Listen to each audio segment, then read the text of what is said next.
Glare on my glasses. I got to figure this We're out. live. Yeah! All right. Stephanopoulos rapes the truth. A bloodbath double down, and could FANI still wind up on her ass? This is the Propaganda Report's Drive Time News Blast. I'm Brad Binkley, joined by Ian Covell here. Ian, how are you doing today? Thank you for joining me. I'm doing fantastic, Brad. I'm doing absolutely fantastic. It's been a fun day. Are you doing fantastic? I'm doing fantastic. Fantastic. It's been a fun day.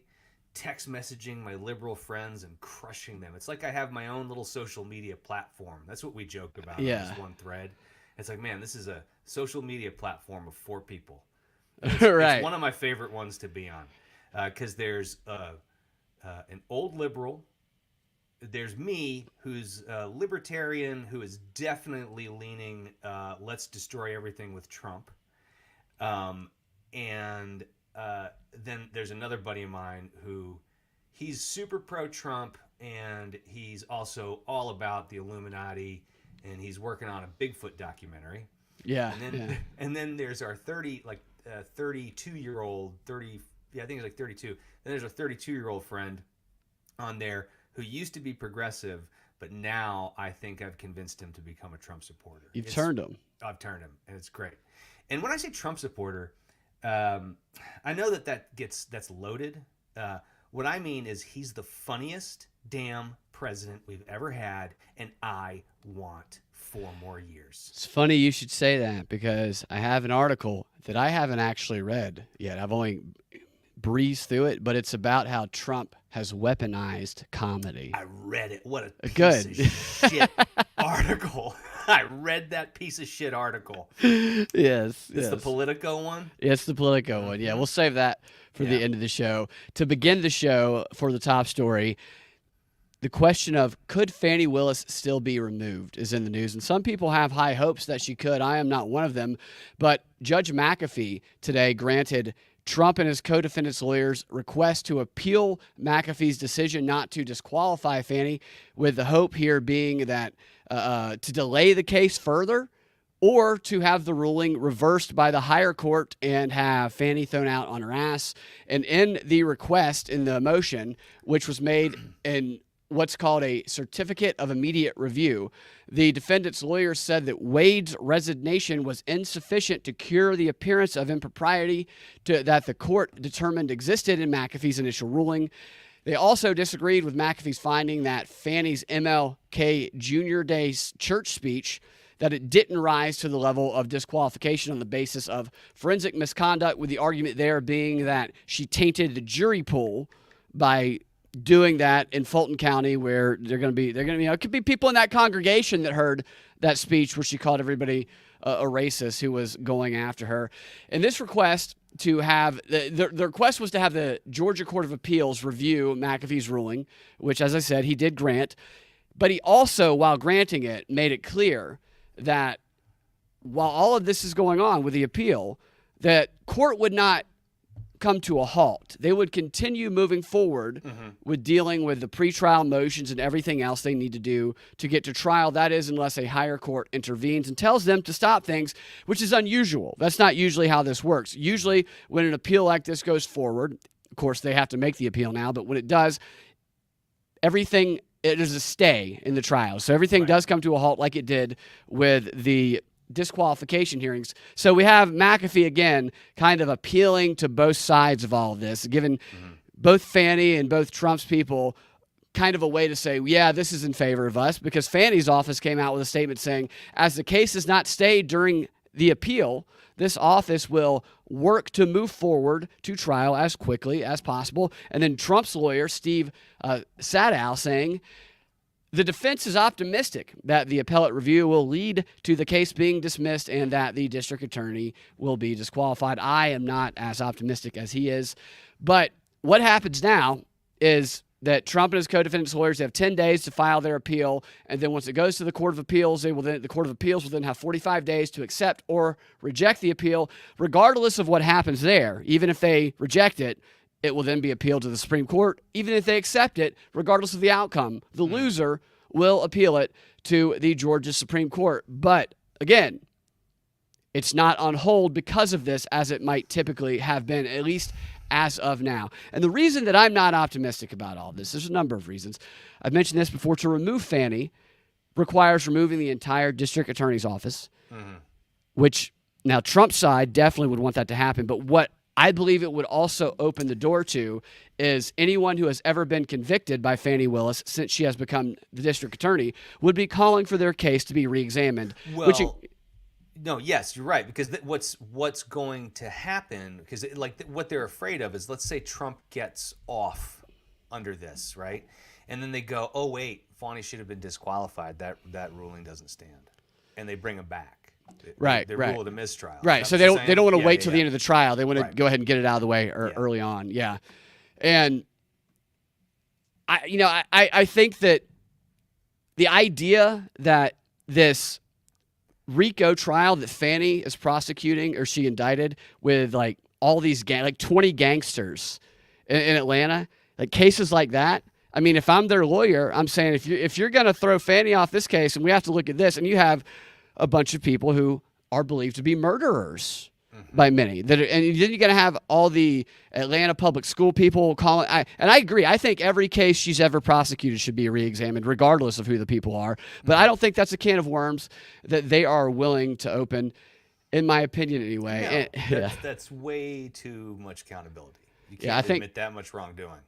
I think this is more trying to give the appearance of fairness again, but also it is very hard to get this case to trial before the election. That's definitely true. But again, I still, a lot of people are like, no, there's no way it'll go to trial. I'm not ready to say that yet, because here's my thinking on all of this. They have the 4 cases against Trump, and if they're really trying to get Trump, they need to eliminate 3 of them. Not maybe dismiss them or anything, maybe put them on hold indefinitely. They need to focus everybody's attention onto one trial that could capture America, kind of like the OJ trial, as I mentioned, which means it would have to be one that's televised. And the one that could be televised, well, I think multiple of them could be, but of the ones that are the most explosive, the January 6th insurrection ones, which are the federal case, the Jack Smith case, and the Fulton County case. Jack Smith can't have his televised. It's federal. That's illegal. Fulton County, they can televise that. They can make a spectacle of it. And this is also where it happened, where the big lie, as they call it, originated, in Fulton County, Georgia. This is the venue I would choose if I were producing this catastrophe that they're trying to show on television. Oh, absolutely. This is the most dramatic reality show-esque of them all because of the personalities involved. Like Fani has taken away Jack Smith. He was this really interesting character, and you thought he was going to win Survivor at first. And Fani, man, she just came in from, you just didn't see that coming. She ass-clapped him to death. Ass-clapped him to death. Just badonked him out of here, man. Yeah, totally. And we know that the January 6th hearings themselves, which Fani Willis, how did I call her Fani there? Fanny. I need to give her the correct name. Fanny. I can't. I just go back and forth. Yeah, she met with the January 6th people and what's her name? Liz Cheney. Obviously, she's meeting with all these people, trying to get information, but they hired CBS's producer from CBS and former Stephen Colbert producer to turn those January 6 hearings, which had no basis in actual law. Because, Brad, that's what you do when you want to tell the truth, is you hire a TV to turn it into a lie. Yeah. So that's why I'm not ready to say, even though it appears they will be able to push this until after the election, I think this is the one they want. So I think they might find a way to make it happen before. But we will see. I hope that I'm wrong. I do hope that I'm wrong. Who would replace Fani is a question a lot of people are asking. Well, not it could Fani. be worse. You might be careful what you ask for, because they could get someone even worse. This is Fulton County. You don't think if you think all you gotta do is throw a rock, you'll find somebody worse. She's the worst. There's the offer. Forget it. I don't know. I don't want to know what's worse than her, but I think that she's probably going to replace Nathan Wade with herself. If I had to guess, think they're still banging, or you think that's off? I think she probably has him tied up in a dungeon with a ball gag in his mouth, and I think there's coercion going on. Yeah, like if this was like the drama, the 9 to 10 p.m. drama on cable, like the scene. I see the scene where he's been removed. They've seen the papers and stuff, and she's in a parking garage with him. Right, it's at night, late at night. They're in a parking garage, and he's in the passenger seat. Of course. Right, and she's having this conversation with him, basically telling him like, you got to go away forever. You're not worth anything anymore. And he piece just of shit. Yeah, it's really and he demeaning. just kind of he's dumbfounded, and then she just goes, click, and unlocks the door. He steps out, and he has to step out in shame, and she pulls Stacey. away. Oh yeah, I was gonna say Stacey Abrams puts a bullet in his head. Well, hold on, no, she pulls away. She pulls away, and we see her look in the rearview mirror, and he's just kind of all dumb, holding Stupid. his blazer, folding over his hard as a rock. Just hard as a rock. Just like, what am I gonna do with this now? Where's the fat woman? Where's the fat woman? And Stacey Abrams rises up from the back seat. It destroys the entire parking deck and car. No, she rises up from the back seat of FANI, and she's like, that was real good, baby. And then she massages her. FANI. So you have to have strong shoulders to take a massage from Stacey Abrams. Oh, Stacey Abrams is a strong woman. Is that a cat scratching? That's my cat. Stacey Abrams is John Candy in Stripes. Yeah. So the letters they wrote when he resigned and she wrote her letter, it kind of read like love letters to each other. His resignation letter and her writing about how all the wonderful work that he did. I mean, you could feel. I can't wait for the movie, right? I can't either. And I thought it was interesting too because actually I don't want to see that movie at all. It's going to be very, very disgusting. But she was asked to be the speaker at the International Women's Day convention or whatever they had in Georgia. This was like a week ago. This was before the ruling came out. But she was there talking about how she's the greatest prosecutor that Fulton County's ever had, and they were training 4 more years.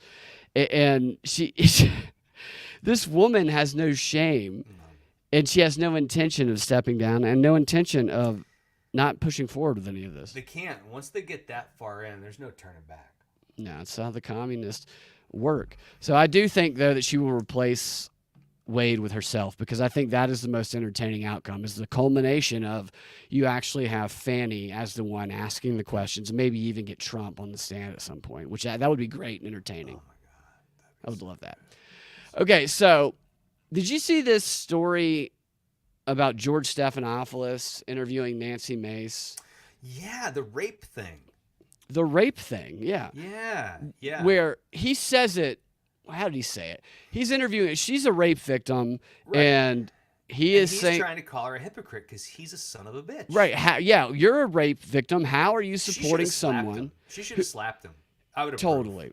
There's just so much right across the propaganda. And he's like tiny, too, because he would have gone against the wall like a gnat, Yeah. And like Stacey Abrams slapping a building, he would have flown across the city.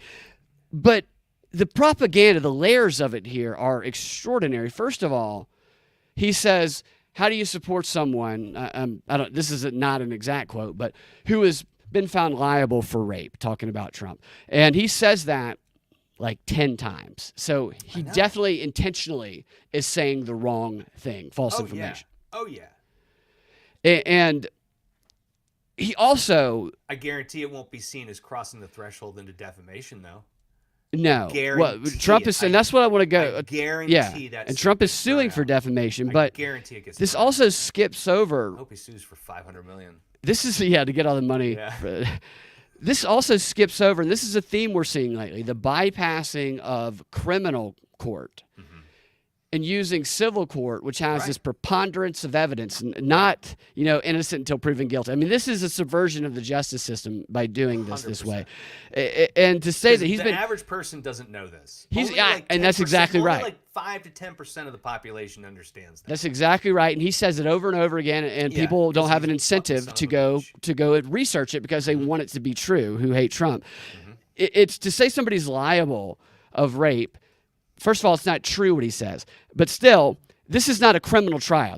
He has never been put on trial. He hasn't been able to defend himself criminally against evidence that rises to the level that meets the standard in a criminal trial. This is a civil trial that was conducted by a biased judge that was brought by a crazy lady because New York created a law that allowed her to bring this case, even though the statute of limitations had passed, but this made an exception, and this law was only in place for 1 year specifically. So people like E. Jean Carroll, who I'm sure they recruited, could come in and do this case. And anybody who's actually read the details of this case thinks that it's the most insane. I mean, it's ridiculous. The claims that she is. You have to believe that the most populated convenience store in America. I mean, this store on it's was it like Fifth Avenue or something? It's like the most popular street in New York City. It's always full, and even she says that it's always full. Happens to have nobody in it one day. The two of them happen to go into it, and the doors happen to be open in the changing rooms that every other day requires someone to come unlock them for you. And nobody's on that. I mean, it's the most absurd story you've ever heard. She goes on Anderson Cooper's show giggling about rape, saying she thinks rape is sexy. But nobody knows any of these things because they don't have incentive to disprove the ridiculous thing that they believe. And now this has jumped to George Stephanopoulos saying that Trump is liable for rape. Shameless right now. With the intent. Shameless. And so desperate and so afraid. Absolutely crazy. He should be found guilty of defamation, but I sure hope so. They say that these articles. I want to show you this article. These arguments that they're making, which I should clarify.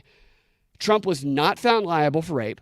The jury actually found him not liable for rape. They specifically found that he did not cross that, whatever the law is in New York, which is preponderance of evidence. They said they did not believe the accusations of rape. What he was found liable for was battery. Yes. And I'll tell you in a second what the standard for that is, the Sexual broad battery? standard. No, just battery. They add sexual in, but there might be some of that in language, but the actual violation of the law is battery. You hear people all the time like, well, you know your president's a rapist. I shot back. Where do you think I'm from? Yeah. Right. Joe Biden is a rapist, is what I say. Totally. So look at this. I want to show you two contrasting articles. And these are both from like left-wing articles, but they even contradict themselves. This is why Trump's defamation lawsuit, this is from the Daily Beast, why it's doomed to begin with. And I just want to show you the lies it's filled with. And this stuff is extraordinary to me because the propaganda builds on other propaganda that gets further and further away from the truth that you just have to go digging so deep to even get to something that even comes close to touching reality with some of these things. This is an example of all of this. But this article starts off by saying, in a Miami federal court on Tuesday morning, former President Trump sued ABC News host George Stephanopoulos for defamation. He alleges, what we just talked about, that he repeatedly said Trump raped E. Jean Carroll, and that was defamation. And then it says Trump is a fool, and his lawsuit is both legally flawed and doomed on arrival. Of course, because it's lawfare. Of course, it's going to be doomed. Dude, yeah, it totally crosses the threshold of defamation, and they're going to throw it out. Absolutely, and the explanation is just, I'm impressed by their ability to bend reality the way that they do it. Yeah. So during the first E. Jean Carroll defamation trial, the jury expressly found that Trump did not rape E. Jean Carroll, as the word rape is defined under New York state law. So you even see where they're going right there.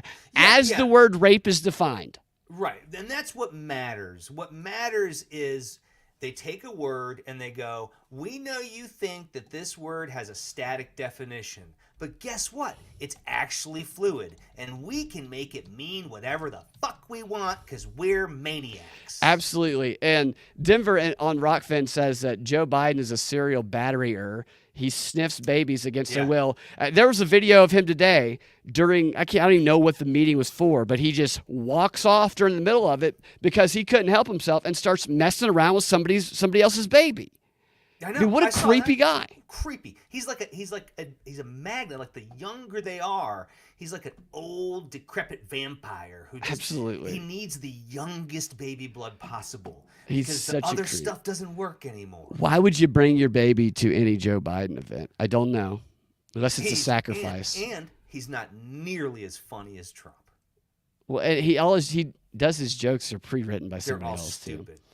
So it gets into some of the definition here. It says, in deciding a motion after trial, however, Judge Lewis A. Kaplan found that New York has a narrow definition of rape requiring vaginal penetration by a penis. That's very narrow. This is but it's not a girthy It's a very narrow definition. The jury seemingly, you notice how they put the word seemingly, because this is the gaslighting. The jury seemingly found, so they're reading the jury's mind, but making it seem to their audience that they're reporting what the jury actually thought and did. They seemingly found that Trump's sexual assault of Carol involved vaginal penetration by a finger. No, that is not true at all. That is not what the finding was. This is a total rape of the truth right here. So is this also defamation? I mean, they should be sued for defamation at all. I mean, the way they're bending over backwards to try and say, because this, what could have possibly been rape is what they're saying. So they have this definition of rape. Well, how can we make this look like Trump did rape? Well, let's see if we can make up some shit that the jury might have thought that nobody who actually wants to prove this theory wrong would even question. And they throw in this, they seemingly thought that the assault involved vaginal penetration by a finger, which is not at all. That never came up in the conclusion of this case at all. That this is just totally made up, rather than by penis, and thus did not constitute rape under New York's strict definition. What kind of fucking person bends over backwards to try and mold to the narrative? I mean, what a piece of shit who wrote this article. This is a lie. This is an article written by an intelligence agent who handed this to a journalist and said, this is what you're writing. Turned to James Clapper. The 51 people who said the Hunter Biden laptop wasn't real. They all wrote this. It's our fourth branch of government, and part of what they do is write these fucking stupid articles. And the subtleness of this here, you have to include this idea that the jury seemingly interpreted this as... because everything in this article is based on the jury. You know, he is guilty because he fingered her. I love this, that the definition of rape in New York penal law, I mean, it's not penile law, but it is right. Penal. I mean, you can't stop now. Because they also talked about a money quote up there. Right. Well, it goes, so after establishing that lie as the basis of the argument of this entire article, it says, but the conduct did not constitute rape as the word is more commonly used. And then it says, here's that money quote, as you said, from Judge Kaplan. The definition of rape, according to the New York penal law, is far narrower than the meaning of rape in common modern parlance. Its definition is in some dictionaries. What dictionaries? In some dictionaries. Dictionaries. Yeah. In some, I love this too. In its definition in some dictionaries, in some federal and state criminal statutes. Like how many in sums are we going to get here? Yeah. I mean. And then it says, and elsewhere. So you see how far from the truth we're getting with the way they're using their language here. The finding that Miss Carroll failed to prove that she was raped within the meaning of the New York penal law does not mean that she failed to prove that Trump raped her, as many people commonly understand the word rape. And so that's why they established all of that. At some definitions and some law, like just getting further, there's a couple of people that might think a definition of rape might fit this situation. Therefore, she was raped, is where they're going here with all this. And it says, indeed, as the evidence at trial recounted below makes clear, the jury found that Mr. Trump did exactly that. So somehow... So if he had put it in her butt, this would have been fine? It's not rape as long as it wasn't his finger. Or vaginal, right? I mean, this is what the narrow definition is, right? Yeah, it's a narrow definition. If this had been anal, we wouldn't have a story at all. No problem whatsoever. Okay. Yeah, she'd have been telling Anderson Cooper that anal's sexy on his show.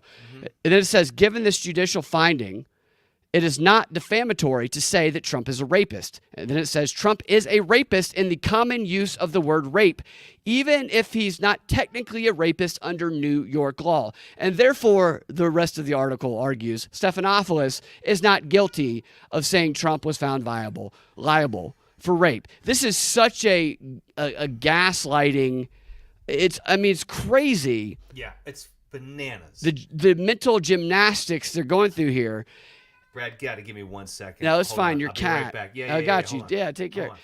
But just, I mean, it's almost impressive to think about how whoever wrote this article sat down and said, okay, I need to defend George Stephanopoulos, and I need to find a way to say that it is not defamation that Trump committed rape. And to come up with this type of creative, ridiculous argument that they're making here, it does require, a little bit of creative ability, but it also requires you thinking that your audience, or knowing that your audience is never going to check your work. And this goes back to a theme I've been talking about a lot lately, in that they're getting more and more brazen with the way that they're gaslighting us because they feel so confident that enough of the population will believe any ridiculous thing that they say and not question it. And I think this is another demonstration of that. And what I want to show you now is back. The actual law. So here's what the actual law, because even after reading that, I'm going, did I miss something? Was there, I want to be thorough.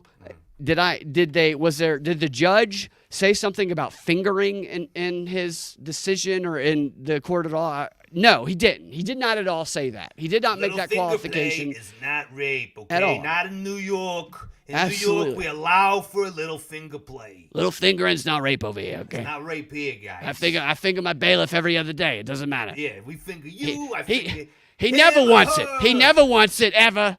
Look at all these fingers. I'm going to use them today. I give him a fist every now and then. This is an NPR article from 2023. It says a jury finds Trump liable for battery and defamation in the E. Jean Carroll trial. That's actually what they found him liable for, is battery. And then you go further, and I've talked about this before on the show when this case was in the news, but the judge gave jury instructions about what constitutes battery. So in the previous article, it talked about the narrow definition of rape being the problem. Now we look and see what the broad definition of battery is that actually enabled all of this bullshit to happen. And the judge told this jury here, let me find it. The battery was lower in the criminal proceeding. Okay, in the New York civil claim of battery, it may encompass a wide range of unwanted physical contact. That's where the beginning of it is. Where's the judge instructions? Where was it? Okay, anything from a gentle but unwanted peck on the cheek to stabbing someone with a knife could be battery for the purpose of a civil case like this one, according to that same judge who they were citing in the previous article. So anything from a peck on the cheek to battery. And again, this has to be a preponderance of evidence. So what if you're European? If you are Italian? You mean what if you're a rapist, is what you're saying? No, I'm saying if you're Italian, you should be able to peck people on the cheek and stab them with a switchblade. This declares all Italians rapists. That's terrible. Under this definition that we're getting here. But the jury only had to decide that they thought more than 50% chance that Trump might have committed battery, right? I don't mean to say right. I know everybody makes fun of it when people say right, but that they had more, not a complete due diligence and innocent until proven guilty, but that, yeah, he did something that could be a peck on the cheek or a stab with a knife or fingering or fisting or whatever. But what is in that range of things from pecking someone on the cheek to stabbing someone, touching someone on the shoulder, patting someone on the head, bumping into someone? It's so broad that he gave them the ability to give themselves an out, because I'm sure there's the fear of people coming after you if you come up with the wrong decision, that they could say, yeah, it's, I guess, believable that maybe he did something within that broad range. And this broad range of battery has now become rape by George Stephanopoulos and all of the mainstream media. Yep. Because we know. It is so unbelievable. We do not have a media. It's so clear that the media is a propaganda arm of the government right now that it makes me worry about the brain functioning of people who still continue to believe this bullshit. Oh my gosh. Well, that's what really worries me. Whenever someone shares, in all seriousness with me, an article from CBS or NBC or MSNBC, I'm just like, oh, they're retarded. They penis neck. They send you links from penis neck. They send me penis neck links. I gotta make some penis neck T-shirts. Yeah, some Rachel Maddow penis I neck gotta make some T-shirts. penis neck Yeah, T-shirts. jizz in the truth all over I America. gotta get on this. I gotta get some. Absolutely. Money rolling in. Nate says Gavin Newsom batteried me inside of an In-N-Out burger. And you know what? He battered me too inside of an In-N-Out burger. What is it batteried? What does it mean batteried? I mean, he stood inside of an In-N-Out burger, penetrating people with his finger. And he penetrated people with George Stephanopoulos inside of an In-N-Out burger. Gavin Newsom did. And then he went and tackled a little Chinese boy in a basketball court and groped him afterwards. I did not rape you, okay? It was just my finger. It's just that's this propaganda campaign to do that. It's disgusting, but it's effective. It is so effective. Well, you know, it's funny to me. I have some friends like this, and I watch Bill Maher from time to time, and every time someone says, well, Biden lies too, they always break down and go, I mean, come on, you can't even compare the lies. They're not even the same thing. Trump lies way worse than Biden, and they never show me how. They never show me the math. Show me the math. How is that true? And then no, we don't do math. You don't do math. They'll vacillate between, well, a president shouldn't do this, like espousing some sort of principle. They'll have some principle that they lay out. And then when you turn the principle around on them, they'll go, well, that's a false equivalency. And this is the reason why we made the exception to that. No, that kid deserved to have its head smelled. I mean, the fact that they think anyone who supports Trump, they're just a zombie and they do whatever Trump says they'll do. Trump he hasn't asked me to do anything. Not a thing. Well, you haven't gotten the memo? No. Maybe, I got to check my email. You need to check your email. Folder. I got to check my junk folder. Or your It's text. a spam folder. I mean, I've gotten so many texts from Biden and Kamala and Biden and Trump. It's just... What is he telling people to do? This is so stupid. I just love when they have such serious meetings and then Biden just wanders off in the background to smell some stranger's child's head, which, by the way, that kid should be taken into DFACS. Anybody who brings their kid into the same room as Joe Biden should have their child taken away from them. I'll bet you what that does when Biden does that, when he sniffs a kid like that, his people then will contact the parents like, hey, we saw you over at the White House the other day. President Biden really enjoyed Pamela or Joey, and really loved the scalp of your child. He'd really like to take him out for some ice cream. Yeah, would you think Joey or Pamela would like to go out for ice cream with President Biden? And then they're never seen again. Yeah, a little ice cream and pedophilia with the president. He probably eats ice cream made out of baby blood. It wouldn't surprise me the things Joe Biden does. I don't think Joe Biden knows what he does at this point, except on the nights they jack him up with the amphetamines.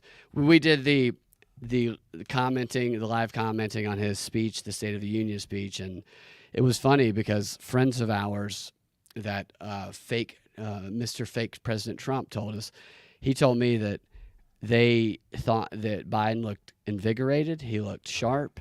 And I'm thinking, did they watch the entire thing or did they watch the clips that MSNBC pumped down their throat? Because that was somebody who was jacked up on a lot of drugs, who was saying a lot of type statements. Yeah.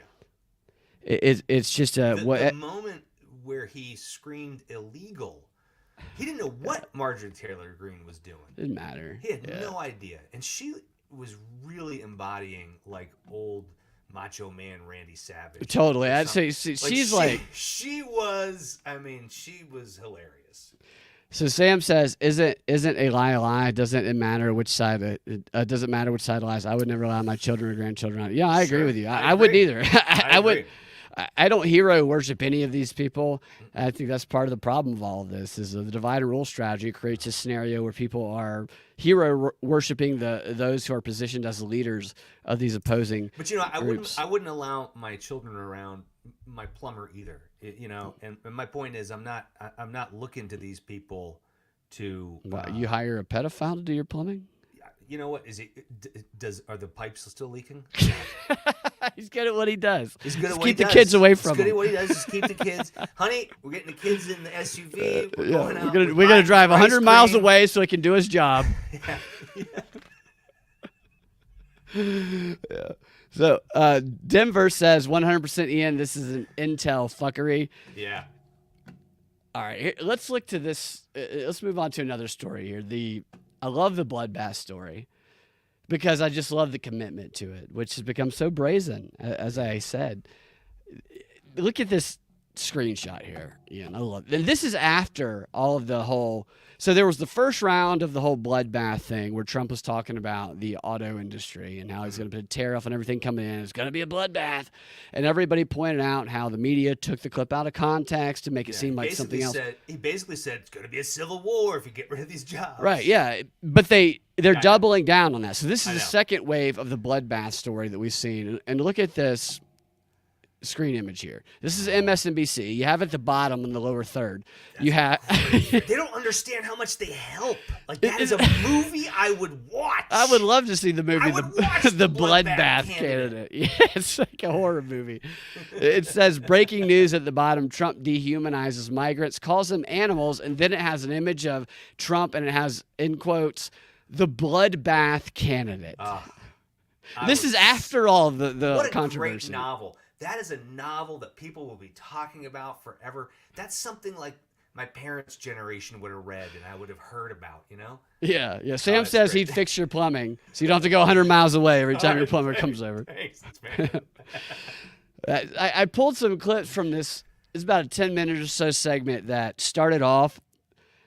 I didn't include this part. I probably should have. Started off with like 3 minutes of the history of Adolf Hitler did this, and him and Goebbels did all this when it comes to these dog whistles. And so they lay the premise of this is Hitler. And I'll just let you hear it. I'm not even sure where it begins, but I know that you'll have some comments on it. Trump's dehumanization of immigrants, the martyrdom of the so-called January 6th hostages, these are the context, Snyder argues, for the moment in that speech that set off alarm bells for many people. I want to pause it there. They always put all of the January 6 people into one bucket. Even though Trump has clearly said a number of times he has differentiated between people who actually did something illegal and people who were just kind of there or were welcomed in by police. They don't ever go into that nuance. You're not allowed these nuances. Yeah. A moment in which Trump threatened that if he loses in November, there's going to be a bloodbath. Here is exactly what he said.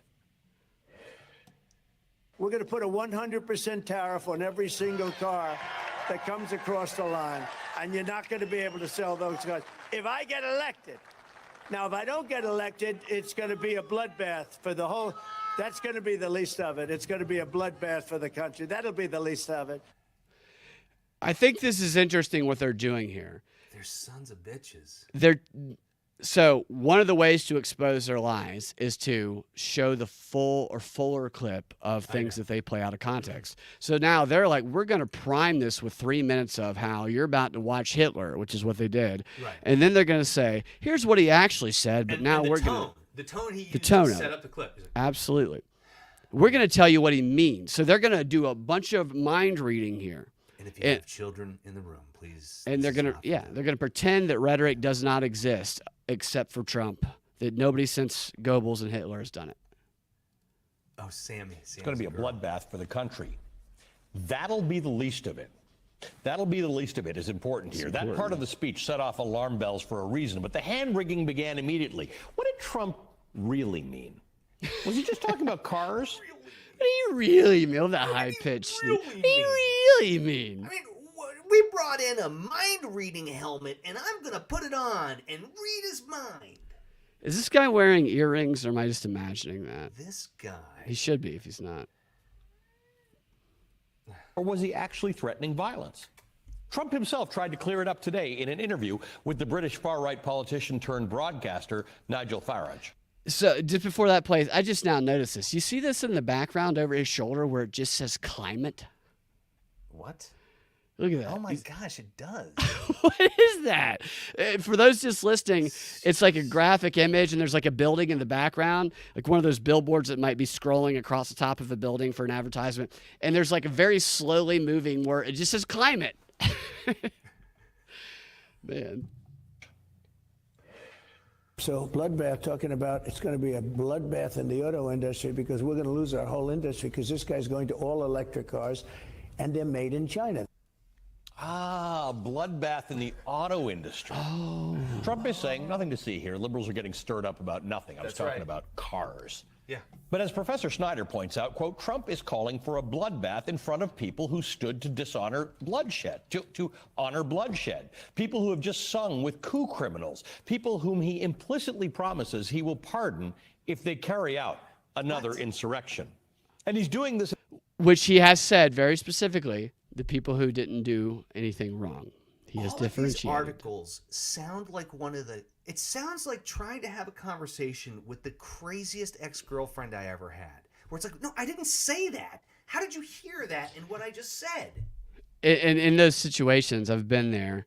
It's you'll think through, how can I say this in the best way so it does not get misinterpreted, and then the creativity. It's like, I never imagined you could twist it that way. It's amazing.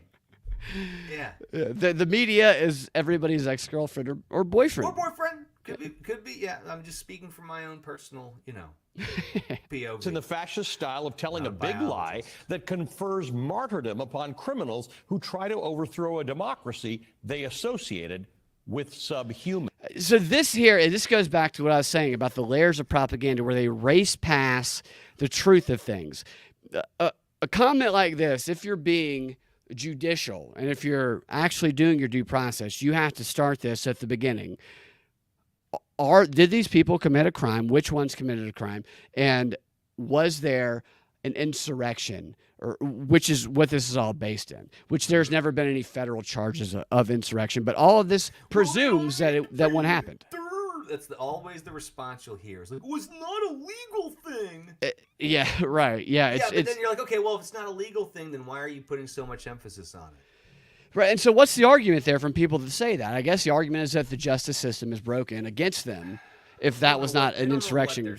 They don't know what they're saying. Because there's been no charges of insurrection, yet they continue to say that an insurrection happened. I mean, this is truly, from like a 30,000-foot view, if this had happened 50 years ago and we were analyzing it. I mean, this is an extraordinary propaganda campaign that we have been experiencing. There has been no charges of insurrection, yet we continue to call people insurrectionists and hold them in jail cells for committing something that no one's been charged with. Literally, no one has been charged with insurrection.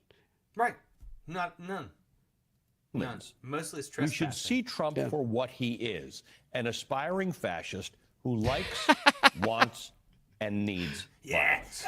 Hey, I love that he's in his almost 80 years old, but he's still aspiring for something. Okay, this is incredible. They always say he likes, wants, and needs violence when it was he needs it. Their side that did $2 billion worth of property damage in 2020.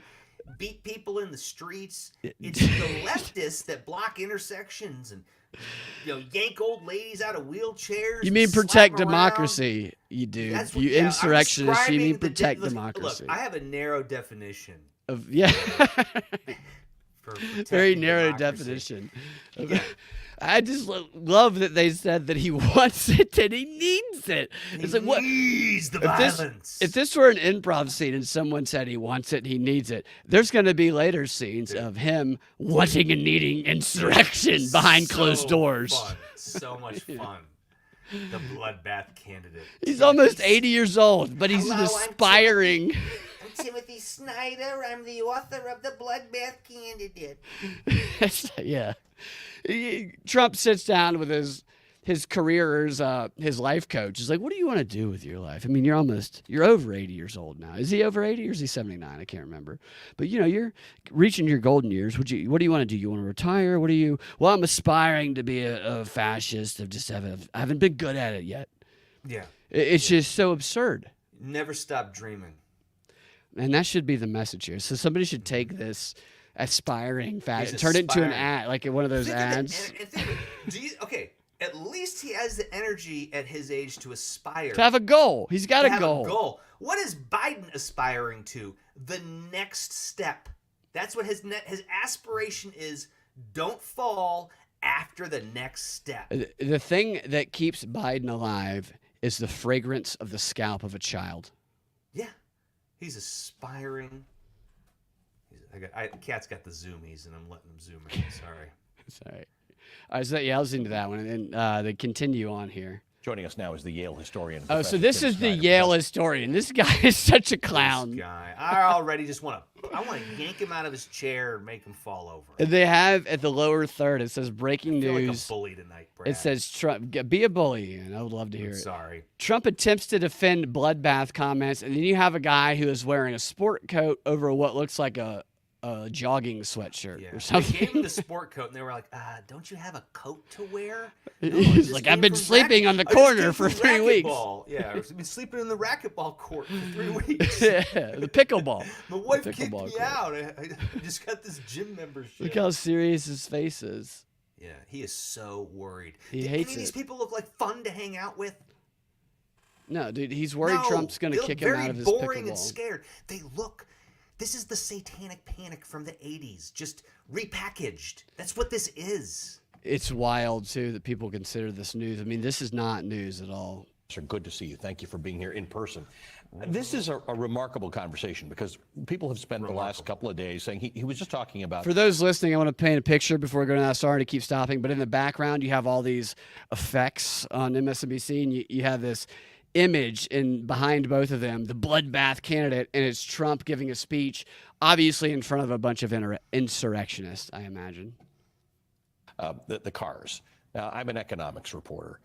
We've not used that term, That's a lie. bloodbath, about cars. But People what use you write bloodbath about all the is that time. it's the context. It's not just whether he said that sentence about cars. It's everything else he said in the speech, starting with the salute of the hostages. Yeah, I mean, when he refers to the cars, he's then clearly switching gears. He's saying the cars will be the least of it. Right. It'll be a bloodbath for the whole country. And the folks who are saying the context is the cars, what they're actually doing is ripping it out of context. Oh, so giving it context is actually ripping it out of context. See, here's the problem. Here's the problem. A lot of these Yale professors are dumbasses. That's what I'm realizing. They're very stupid people. They're just, This guy they're looks like he stupid believes people. what he's saying, so He you might be be right. good. He might be great. Look, he might be great writing about the history of horsehair saddles or something like that. Who fucking knows? But I'm telling you, as a person, this guy does not know people. He's not a he doesn't know anything about how people communicate. He's just got he's a low intelligence. He probably calls his teachings of history the Snyder Cut. He's either that or he's lying. It's like me. It's one of the two, yeah. But what's Because he's- unfortunate with a guy like this, and he's probably lying, honestly. Look at he's playing this character. Yeah, no, he's playing a character. So- That's exactly what he's doing. Look at And his face. he's teaching history. I didn't even think about that until you brought it up. But this guy how many students are in a history class at Yale? I don't know. There was a lot in my history class when I was in college. Probably 50, maybe. Maybe it's not like a 5-person class. It's going to be a lot of people in that class. And can you imagine raising your hand and objecting to his telling of 2021? Because that is history. This dude's no Neil Ferguson, I'll tell you that. You should check out Neil Ferguson. He's a great historian, British historian, and he was very well respected until recently because he continued to say what he had always said, and that made him a right-wing extremist now. And that's what it does here. But Yale, if you go to Yale and you are not bought into everything, of course, maybe you don't get into Yale if that's the case, but there's no questioning his presentation of history, or you're going to fail the class. This is me speculating here. I just don't imagine him engaging in an argument with a student that's like a legitimate argument, especially with what he says here in this interview. Because the context is the whole fascist history of violence, the whole fascist history of martyrdom cults, Trump's prior insurrection attempt in January of 2021, and the physical context. That he's just got people to sing along with the criminals of January 6th. That's the real context. So the singing along with the prisoners of January 6th, which all of the networks talked about, but they didn't play the song, was at the beginning of the rally. I think it was in Ohio. They played there was like the January 6th chorus or something, which is a little ridiculous, but I get what they're doing. Yeah. It's hilarious, though. Of them it's like singing- a memorial thing. They're singing the national anthem, or they're singing, what is it they're singing? Are these people who were convicted? Yeah, no, these are people who, many of them, yeah, they are still in jail. I don't know how they work. I don't know all the details of all this. I shouldn't speak on the details of all of it, but I know this. It's like the January 6th chorus is what they call it. And I believe they're just singing. It's not God Bless America, but it's the national anthem. I think they're singing the national anthem, if I remember correctly. And the media keeps calling it an alternative national anthem. And I'm like, well, you guys get mad when people get mad about questioning why they're singing a black national anthem. National anthem? Yeah, exactly. Yeah, like but that's an alternative one. I don't even think, and I could be wrong on this. I don't even think, because I listened to a little bit of it before it got cut off. I think they're just singing the national anthem as sung by the January 6th chorus. I don't think it's alternative, but maybe I'm wrong on that. But they want you to think that, so that's why they don't play it here. This is another gaslighting thing. They only mention it, and they make it seem as though Trump is bringing all these insurrectionists in, and they're singing this Nazi insurrectionist song, which they're not. Mm-hmm. This guy looks so fake terrified. It's fake. Everything. They're all fake, terrified. And these are the best actors. I mean, some of them are good, but this is acting in 2020. The whole history of martyrdom cults, the whole history of... Listen to what he I mean, this guy's ridiculous, dude. You write, those who speciously insist that Trump had in mind an automotive bloodbath never mentioned that he had just celebrated criminals, repeated the big lie, dehumanized people, and followed fascist patterns. Wait, he repeated the big lie that the Holocaust didn't happen? Right, and so this is what I talk about, where they race past the investigation of all of these claims. That's the big lie, right? No, the big lie has always known as the big lie. The big lie used to be known as people who denied the Holocaust. Yeah, or the big lie also, it originated with Hitler, is where it originated. Yeah, and that's why they brought it in the first place, is to connect it to Trump and make him seem like Hitler. Maybe I'm a little confused on that, though. But it just seems like they're the big lie. The point is that the big lie now is January 6th. And the reason they put that big lie terminology in, I think over a year ago now, maybe a couple of years ago, was to say exactly what they were saying at the beginning of this segment here. Trump is Hitler, Trump is Goebbels, his people are Goebbels, and he is doing the same thing, and we all need to watch out because Hitler's coming back. And they don't ever actually prove any of these things. They just presume everybody believes this and knows that it's absolutely true. And in their audience, it probably is. But this is how, or why it's so difficult to discuss things with people who watch MSNBC and CNN, and that is their source of news, because the information that they have received has been built on so many false assumptions and unproven lies that they have been convinced are absolutely universal truth, that you have to you got to dig and dig and dig to get all the way back to that it's exhausting. You don't have enough time. I mean, this is a psychological operation happening right in front of our face. Your article, the pattern of that speech, all of that was done before he brought up cars for one sentence and then went back to violence. I just love that. He brought up cars for one sentence. So here's the thing. Trump also has dementia, but he still remains he's somewhat of a diabolical genius, and he knows how to he's sharp in spurts. He's sharp in spurts in public, right? That is the other thing. Like, you cannot say he's suffering from dementia and say that he knows how to he's such a wordsmith. He's the dumbest person on the planet and the most intelligently diabolical at the same time. That's why it's just an irrational response to this man. And that is the brainwashing right there. And I think that is, this is the conspiracy in me. I feel like their brazenness I feel like they've gotten to the point where we are insulted by feeling like we have to even try and cover up our lies, because we have brainwashed enough of the population. We have fractured their brain where logic we don't need to use logic anymore. And this is not logical, what we're seeing right here. No. The only way you believe these things is if your brain is fractured and you have ceased to use all logic and reason. And I think they're like rubbing it in people's faces. I don't think their brains are as fractured as they believe they are, but I think that is the reality they want to manifest. What it is you've got a group of people who are so they can't go back on the thousands of anti-Trump Facebook posts now. They can't go back on the thousands of they can't go back. They can't have been that wrong.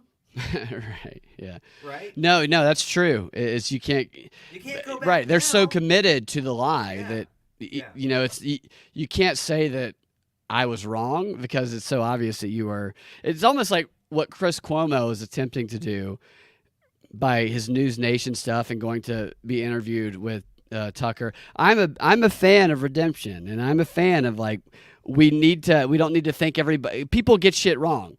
Okay, they totally get shit wrong. Chris Cuomo was a committed liar, is what he was. Now he's kind of acting like he was someone who got it wrong and is finding redemption. I don't believe that for 1 second with him. No, he needs a paycheck. Exactly, and you're right about that. There's no coming back from it with these people. Before I came down here, I was talking to my 11-year-old daughter, and she said, with dictators, Dad, you just have to listen to what they said. He did not. She's learned well from it. That Liar. never happened. You fucking liar. First of all, he's got an 11-year-old daughter. He looks like he's 70 years old. Yeah. Maybe he does. Yeah, he probably had it with one of his grad students. Right, and if his 11-year-old daughter is saying that you need, because this is a theme. This is the same message that I have heard on every left-wing network. You just need to believe what the dictator says. And it came from his 11-year-old daughter. And you see this stuff happen on social media all the time. I was talking to my 5-year-old, and my 5-year-old said Trump is a Nazi. And then you, my 6-year-old said, Mommy, why does Trump hate people? DFAX needs to take his child away. This is child abuse. If this is actually true. Your 11-year-old daughter didn't say shit. Your 11-year-old daughter said, Daddy, I don't even know what 11-year-old girls are into. I want to play Barbie. I don't know. They're into politics Yeah. and just getting rid of the Nazi Trump. No 11-year-old is saying that. I would have been like, wow, that's great. You and your husband were able to adopt an 11-year-old child because he's clearly gay. Yeah. My 11-year-old daughter. Look at him. He's laughing at it. This is such bullshit. And they do this all the time, which means they must think it's working. So maybe it is working. Maybe there are people who watch this and go, oh my God, his 11-year-old daughter said that. Maybe they go to their 11-year-old kid and they say, why are you so stupid? Why do you only care about playing with dolls and your friends and going outside? You should be trying to stop this Nazi president. Like maybe this is what they're trying to do, turn parents against their dumb kids who weren't trying to stop the Nazi. He's learned well from it.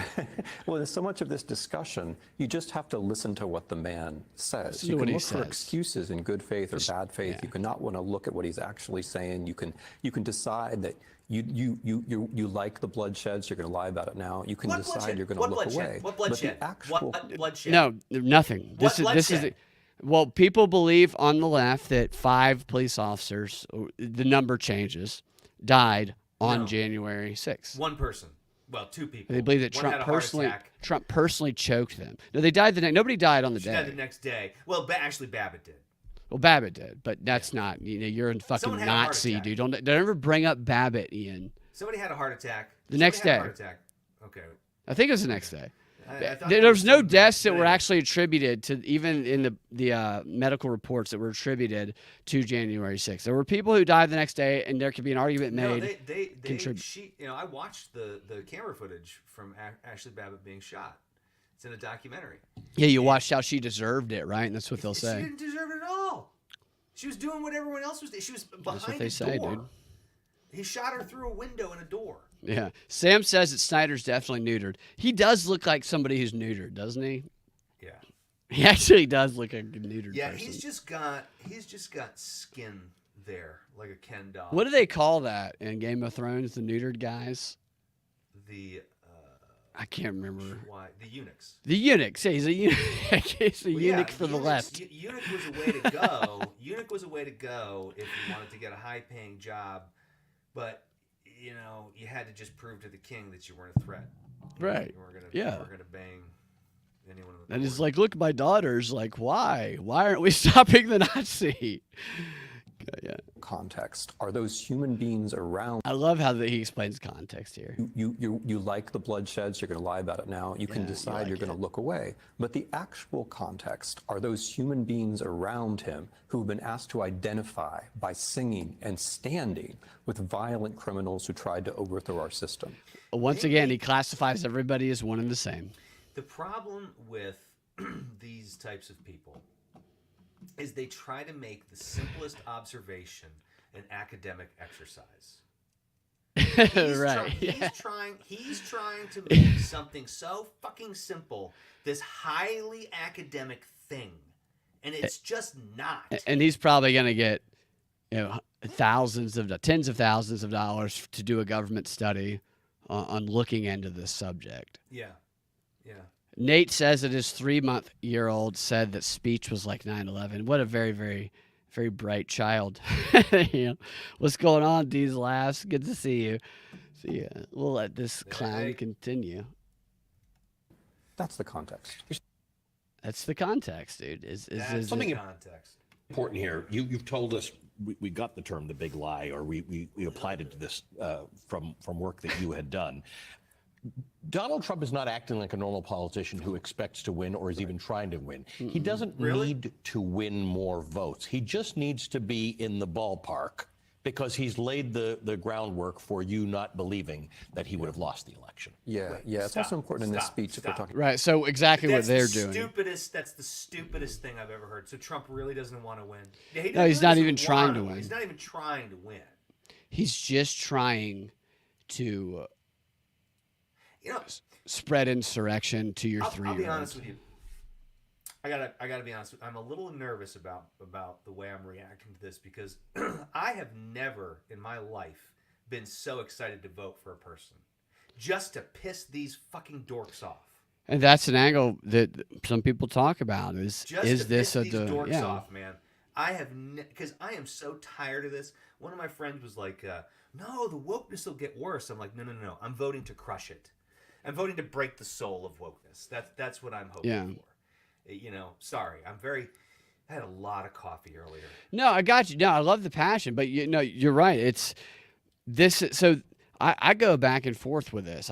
I see these obvious lies, and I see these court cases, and I read the court cases. I don't just listen to the news and buy into their BS about it. I read them, and I see that they're bogus. I see that these are things that had I wrote papers or indictments or motions like this in law school, that I would have failed every single class that I took. That all of these do not meet the actual standard of law, yet they continue to move forward. And it makes me say, man, they are really going after this guy. And then the other side of me says, if I were running a psychological operation, I would want to completely divide the country and get the people who even dislike Trump, but also want justice. Right. To say, I can't take it anymore. I'm going to go with somebody that I dislike to try and just get rid of all nuance. And for whatever purpose, I don't know. When it comes to Trump there's a lot of issues that I have. Like Trump, I don't like that he continues to promote the Operation Warp Speed. I think he should at least acknowledge that there were some issues with it. I don't think he has to go full hard on against it, but I think he should acknowledge that there were some questions that arose afterwards. And I don't vote for the president. This is one of the reasons I don't vote in the presidential election, because I feel like they're so good at the psyops that you can be baited into somebody that if a year later you might be going, oh man, they got me. But with that said, I think everything that appears to be happening against Trump on the surface is wrong. Look, to me, it's less about him, the man, and really, and again, this is just so. We all saw him start to expose how we got a very clear picture in 2016 to 2020 of how the media operates. Yeah. How we really everyone always suspected it. They heard stories about it, but now we really got to see it because it was totally geared up.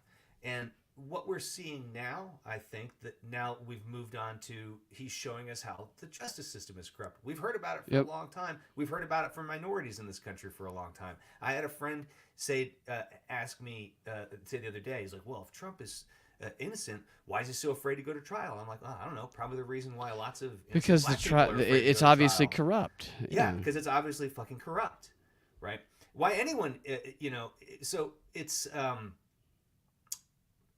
less about him, the person, and more about what it's creating a more fertile field. Let's see what grows out of this. That's what I'm trying to see.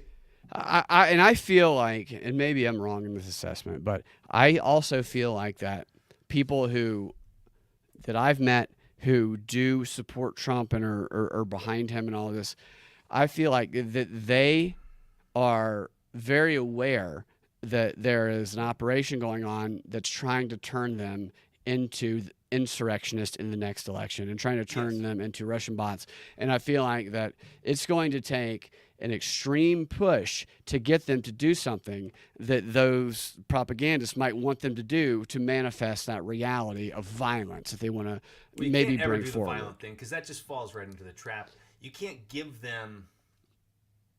They're just too good at it. I'm sorry, but the left is just too good at that part of the propaganda. They always have a camera. They always have a camera, and they can do a false flag. And they can always they're so far ahead of of where the average person is. I think the average Trump supporter, though, from my experiences, because they're leading conspiracy theory, I think that they're aware of that, and I think that they're pretty.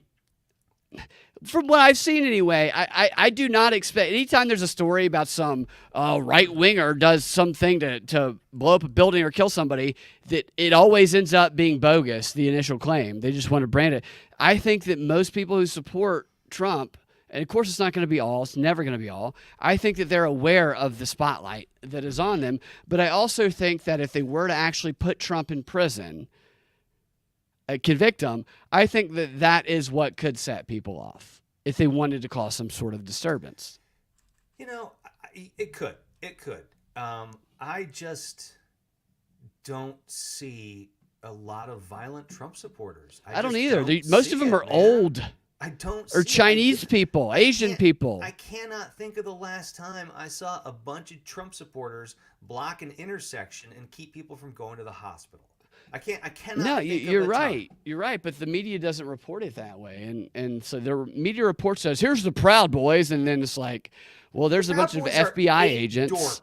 They're 8 fucking dorks, and they should all quit the Proud Boys when they realized it was a big sausage party. No, we've gotten to a point where everything is such a psyop that it really has become difficult to determine reality from fiction. Yeah, that is where I think the real scary thing, like, there was this, the story that just came out recently that Google, they found new evidence that Google has been manipulating elections since 2015. Oh, no shit. No shit. Right? What a surprise. Right? No shit.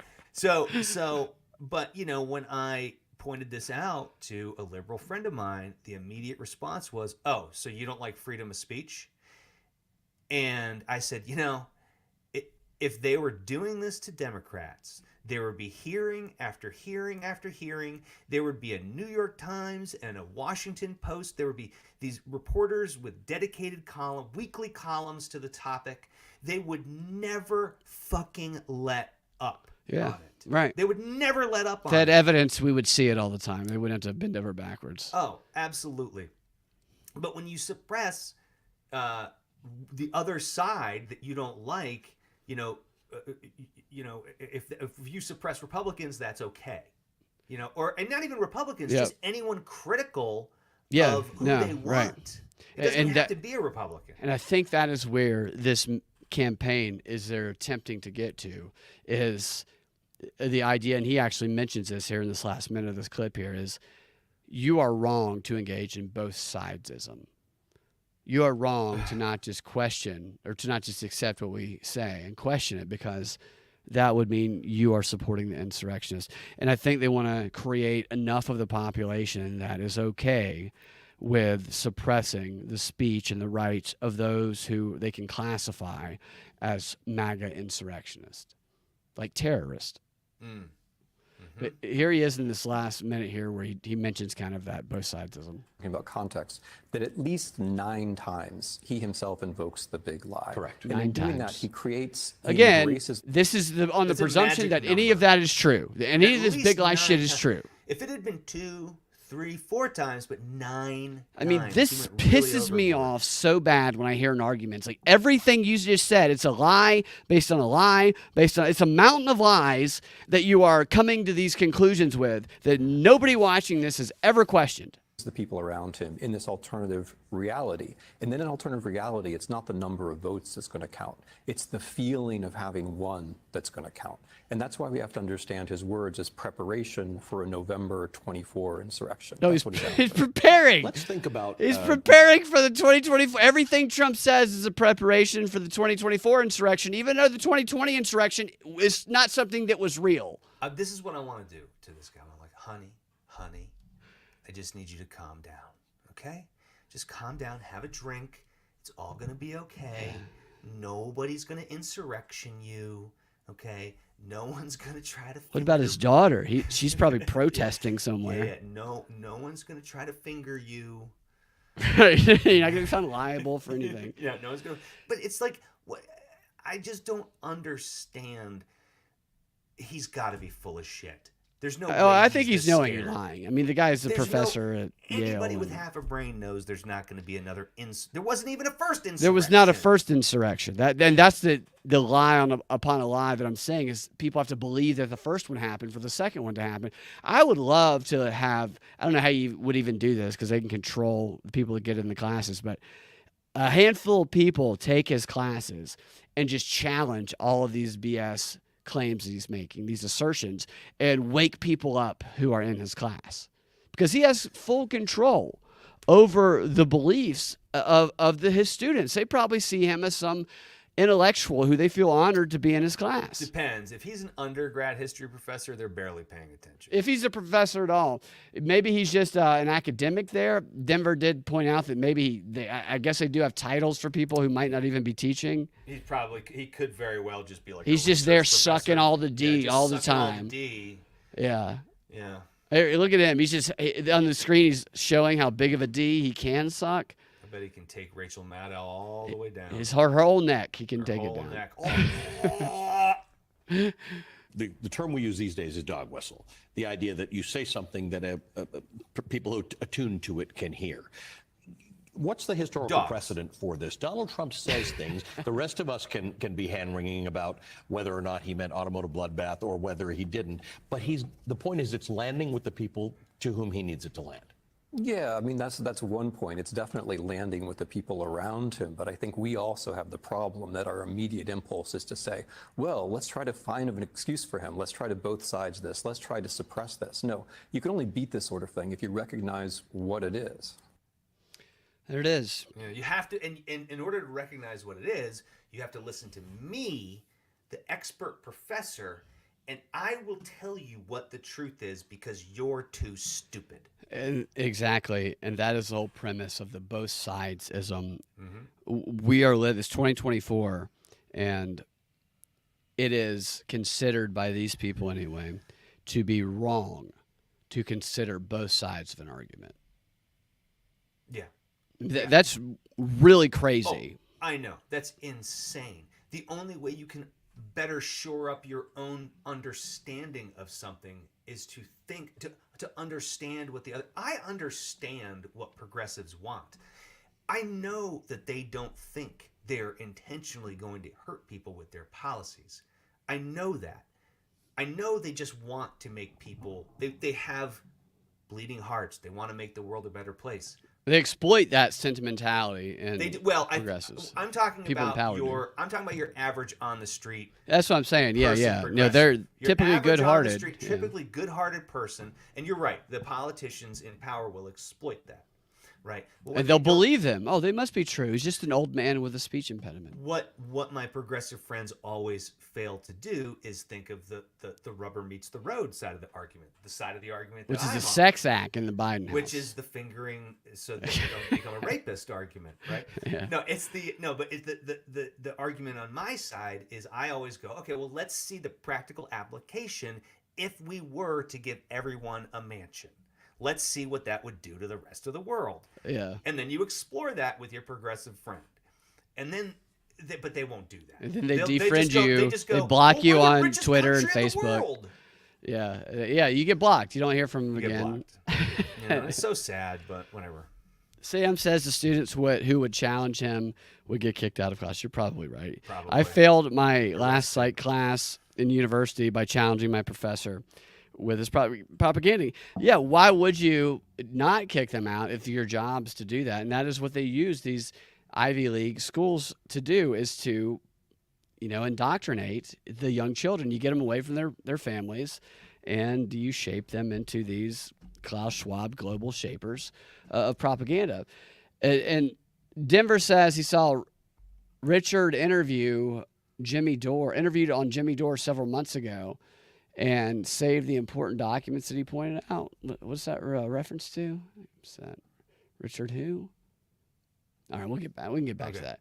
But all right, let's get the last article here that I want to get your comment on, because you read it. I haven't read it yet, and I would love to hear your thoughts on it, because I think it's very funny that they have now, the headline from Politico is that, and on the joke, the comic trick Trump uses to normalize his behavior. I'd like to point out that the same day this article came out, and to put this whole thing in proper context, I'm no Yale professor. Oh, no. You're no daughter of a Yale professor either. But this was the same day where Ketanji Brown Jackson came back, because they had that big the conspiracy theory thing went to the Supreme Court, and Ketanji Brown Jackson said that the First Amendment shouldn't exclude the government from protecting us from harmful speech. She said that. She also doesn't know what a woman is, because they put a retard on the Supreme Court. Yeah. Sorry. So no, this it's is equal going rights. around. You This have is Down going syndrome. around. Yeah. This is going around on that side of things. You can't joke. You can't. Everything has to be. You can't do any kind of misinformation. Your opinion could be misinformation. I mean, this goes all back to they have for a long time. You think back about when Trump was reacting to somebody in the crowd years ago when he said, "Putin, if you have Hillary's 33,000 emails, that was a reaction in the moment to the crowd that was taken literally, and still to this day is propagated as Trump trying to get Putin to interfere in the election. It's an intentional misinterpretation. It's a joke. Yeah. Right. And what they're saying in this article is that, is he joking? Right. Is he telling the truth? Yeah. I Go knew ahead. this was going to be a problem. In 2015 was the first time I heard a young comic say punching down. Oh, God. Yeah, no. And I was like, what the fuck is punching down? I remember that shit. Yeah, and they started bringing it up, and I was like, this is over. This is stupid. It's gay. Yeah, anyways. But you can't, and the punching down is like they would describe somebody. You could be a comic making $15,000 a year, but if you're making fun of Hillary Clinton, you're punching down. Yeah, and you're going to make a lot less. Yeah, exactly. Yeah. So they do this. Man, you said something that made me think of something. I can't remember what it was. That's all right. Whatever. All right. So this article. First of all, I want that Look at whole that image on a wall. They put the I image want of that- Trump. I want that on a whole wall. They don't understand how fun they make this guy. No, it looks like Trump is having a good time coming Dude, out on this stage. looks great to me. This is not scaring me at all. This looks like a cool ass poster. It's my comedy poster if I'm Yeah. advertising The a show. Hey everybody, I'm the Come to the- bloodbath candidate. Come to the Bloodbath Saturday night, 8 and 10 p.m. Gonna have some great comics. Dude. dude. Just give me 4 more years of this fun. Comedy bloodbath. And they put a red curtain behind him like he's going on stage, and they put a microphone like he's walking up to it. And they put a bottle of water, 6 bottles of water. That's how he should do his State of the Union. He should do that. He should recreate this. Just a microphone on stage. He should totally recreate this image for his next speeches. They got a red tie. I got a red tie. Yes. Where's Nancy Pelosi? What, cleaning up the blood of the hammer? Like he just. The article starts off by saying, "I've been indicted." It has a quote. "I've been indicted more times than Alphonse Capone," Donald Trump said from the stage in Winthrop Coliseum in Rock Hill, South Carolina. It's true, he said.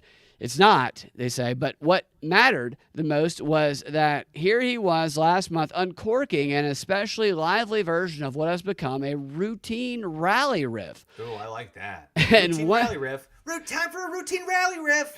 And one that never fails to send ripples of giggles. Because he's funny. He is funny. Because he's very funny. Through the crowds he commands. He says, "My parents are looking down there saying, I never thought this could happen to my son. He's been indicted," he said. Funny. Hands out, heads up, reveling in reveling in the hoots on the cue. The audio track of the traveling Trump carnival is by now reliable to the point of ritualistic. It says Lee Greenwood to start. They always play that song, God Bless America. I know, I love it. Then it says the odd QAnon co-opted sort of liturgical dirge. Did I say that word right, Ian? D-I-R-G-E? Yeah, that's like a funeral march. Okay. Yeah. Dirge to close it out. Okay, the funeral like march. The apocalyptic assessments of the condition of the nation and the prompts to harass the press and the jeers and the swears from the throngs in between. I could shut my eyes and know precisely where I was. For me, though, there's one sound that's come to stick out more than any of the others. It's the laughter. I love how it sounds like Trump is just not allowed to campaign the way they present this. No. He's not allowed to talk to anybody and present his case at all. Yeah. He's trying to turn you into a supreme white person through laughter. That's what I think is what makes whenever they say white supremacy, I'm like, you mean supreme white people?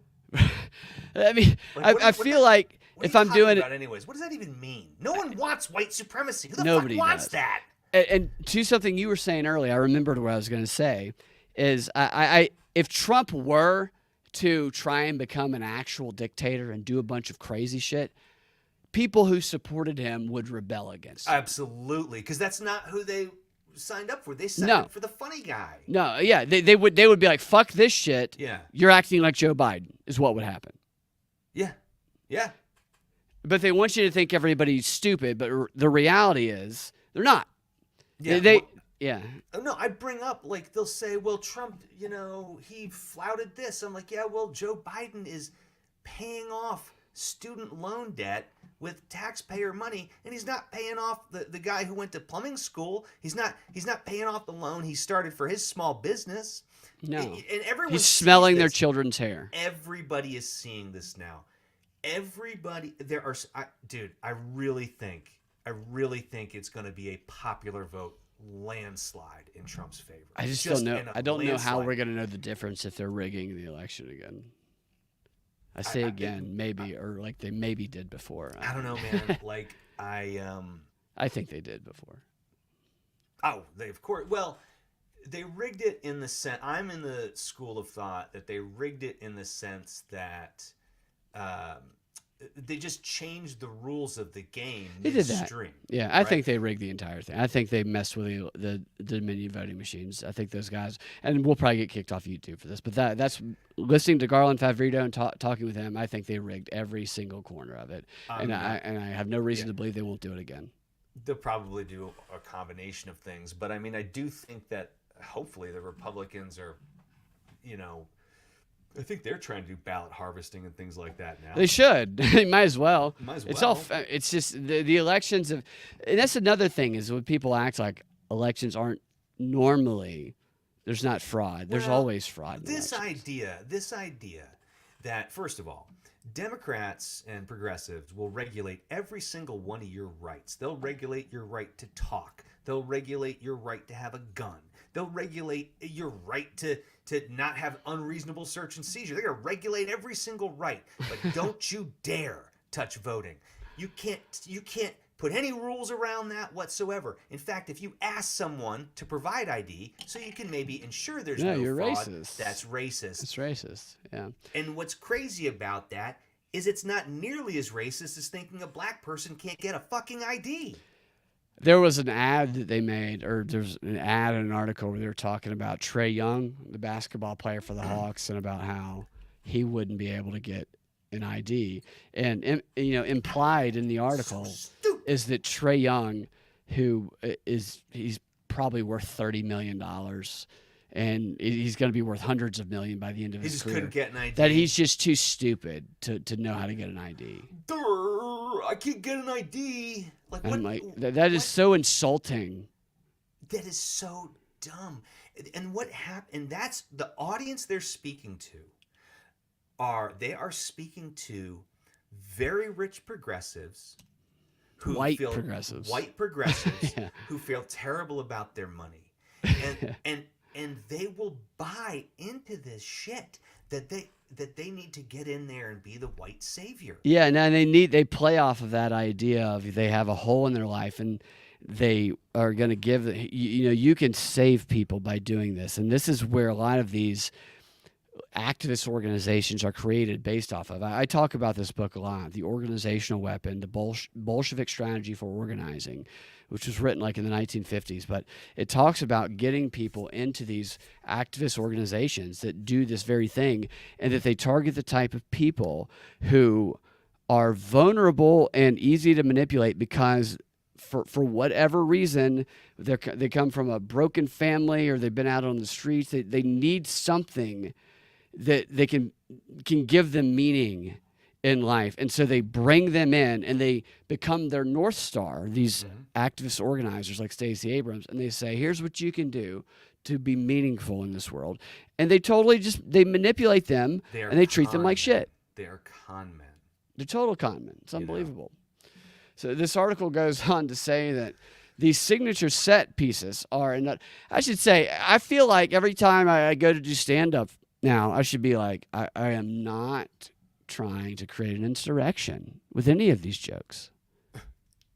Because that is what they're implying. Trump can't even be funny. He can't even display his personality without that display of that personality being an attempt at an insurrection. Oh, jeez. Go down to the bottom. Go down to the bottom. All right. This is where we really want to get into. No. Go above that. Go above that picture. You scroll Above past this? it. All right. Just above the picture. Okay. Okay, right here. His critics, along with experts in rhetoric and national and populist movements and leaders, say it helps him turn his opponents into not just enemies but jokes. So they've got this a panel of experts in rhetoric, nationalistic and populistic movements. That's quite a cross section. And leaders.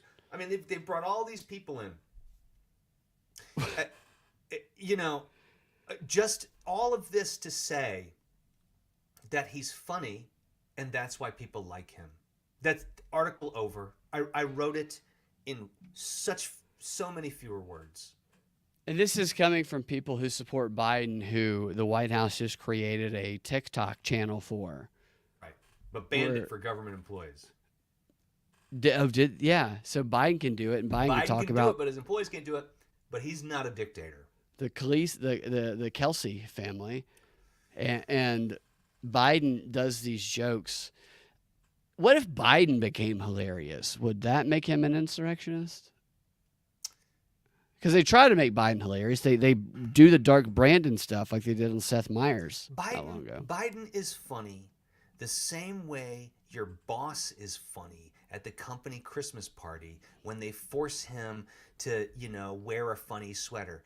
He thinks he's funny like Michael Scott. Like Michael Scott is the kind of character that If a Michael Biden Scott were a personality rapist. is based off of.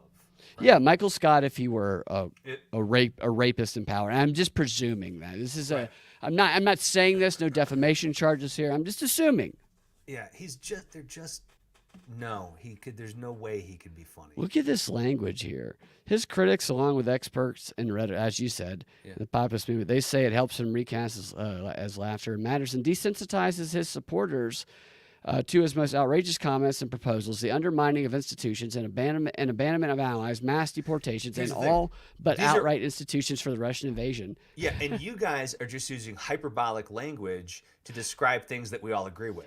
That's so crazy. He's being funny because he wants to undermine institutions, abandon allies, conduct mass deportations, and invite Russia to invade us. I mean, that is quite an accusation they're making. He wants mass deportations. Well, there were mass immigrations. You know, that's what's so funny is like you can't. I mean, that's why I'm gonna start doing that to people. Just anytime I don't like what they're saying, I'm gonna just accuse them of. You're clearly trying to invite mass deportations. Oh man, both sides are not wrong. It says Donald Trump has an ability to bring you in with his humor. So it's like, yeah, we admit that Trump is funny. We get it, but here's why you should be afraid of that humor. This is interesting. Yeah. This is what I'm talking about with their ability to bend over backwards to frame some narrative to push forward what they're trying to push forward. Is it took them this long to admit Trump was funny. But they finally did. But now it's like, here's why it's dangerous that he's funny. But they have to do it like they're aliens discussing funny. Like they're alien scientists talking about this. It's that they cannot they have to always try to be the smartest people in the room. Yeah, they're full of shit. I love this too. It says, he's always been funny, says Jen Murcia, the author of Demagogue for President, the rhetorical genius of Donald Trump. I thought he was the blood candidate. Right, he's so many things. They say branding and framing his foes in one way that undermines their credibility and reaffirms the us versus them polarization, all under the guise of just joking. Practically every joke is an in-group and out-group joke, and laughing at the joke is a sign of loyalty. Do you know what this is? This is literally the same. This is the same type of post-analysis that a person does when they've watched the Grammys and they're convinced that it was all a satanic ritual. Yeah. Right. Right, dude. It's the same They're damn so thing. crazy. This is the satanic panic of the 80s, repackaged. That's all this is. And they bring Goebbels into it here. They bring fucking Goebbels and Hitler, which they always do. A dollop of humor makes the anti-establishment rage go down, as writer Noah Berlatsky wrote in Foreign Policy in 2020 in a piece titled Fascists Know How to Turn Mockery into Power. Horseplay is necessary, believed Joseph Goebbels, one of Adolf Hitler's closest, most loyal advisors, and the Nazis' top propagandist. Mussolini. Ruth Ben Guyett, the author of Strongman. The same twisted sense of humor. It's like that's what I talk about. Yeah, everyone remembers Hitler for being a big joker. Yeah, yes, he was a huge prankster. A lot of whoopee cushions around the Third Reich. Like he put buckets on top of doors, and when Goebbels would come in, water would fall. Dead fish would fall on his head. Yeah. I mean, hilarious. A lot of hand buzzers and squirting flowers. So they do all of this, and people do forget about it. Well, what if their guy's hilarious next time? It's just wild, man. It's impressive the lengths that they will go to try Democrats can't be funny. They're not right now. They can't. I think we should start telling our progressive friends that it's anti-Semitic, it's racist, and it's authoritarian to be funny. So we need to go to these improv shows that you and I do from time to time, and we need to protest. We don't need to be funny tonight, because if we're funny tonight, we should start turning every scene into something, very serious, very serious and heartfelt, about some sort of social justice. Yeah, and if somebody comes in and makes a lesson. whip, say, I get that you're making light of the situation right now, but do you know that by doing so, you're giving a platform for the rise of authoritarianism? My favorite is what you do to the one friend of ours, where you just continue to make him a racist. I make him a racist in every scene. He's always going to be a Klan leader. Yeah. And I love the visceral reaction too. These are performers too. It's funny because for years and years, I've never seen this person break the fourth wall the way that they broke the fourth wall when I said I had the Klan hood fall out of his glove compartment. It was very much a clear signal. This is not me. I'm not this. I'm like, well, you are, because if you're yes-anding, you are. But then we learned that yes-anding is wrong. Oh yeah. So, we live in wrap it up soon, Brad. Yeah, we can wrap it up. We live in a backwards world. I think that's all I had to do today. But thanks for talking with me, Ian. Hey man, just remember, tone down on the humor, because you might stop it. Might be causing a bloodbath. No, okay? You make somebody laugh, you turn them into a Nazi. We have no reason to laugh right now, because we are fighting to save democracy. There's nothing to laugh about. I don't know if you've watched comedy shows on late night TV, but they're not laughing anymore. They shouldn't be. No, they're not laughing. Nobody's laughing at all. Jimmy Kimmel's not laughing. Nobody laughs. Stephen Colbert's not laughing. Nobody's laughing. They're very serious. Very and if Joe serious. Biden says something that might make you want to laugh, well, Biden, that's okay in that situation. Joe Biden and his whole crew are just like all the high school administrators I couldn't fucking stand, okay? Donald Trump is the cool substitute, and he's going to be subbing for a while, and it's nothing but film strips! I love your idea for a show where Biden and Trump have to sleep in bunk beds. Oh, yeah, in they the have White to House. co-president. Be co-presidents. They have to co-president, and that's how we come together as a country. They co-president together, and we film it for 4 years. I'm Kinda down like with the movie that. Step Brothers. I would like donate money to that. If that were to happen.